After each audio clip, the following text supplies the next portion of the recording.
Le rotte della discordia, ma anche uno strumento strategico per il turismo di Treviso e della Marca. Si gioca su questo delicato equilibrio, esigenze dei residenti da una parte e sviluppo economico dall'altro, il rapporto con Save e il Canova.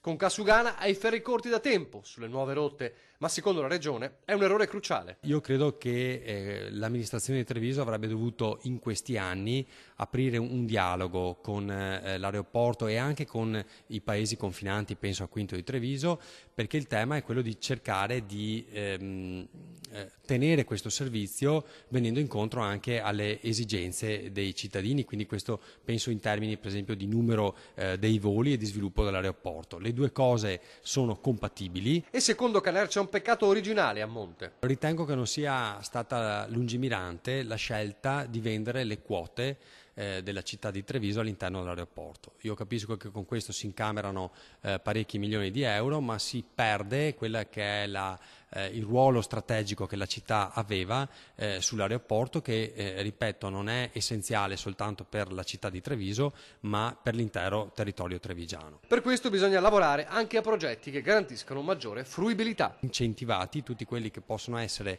i collegamenti tra l'aeroporto Canova e la città di Treviso e in particolare alla stazione dei treni.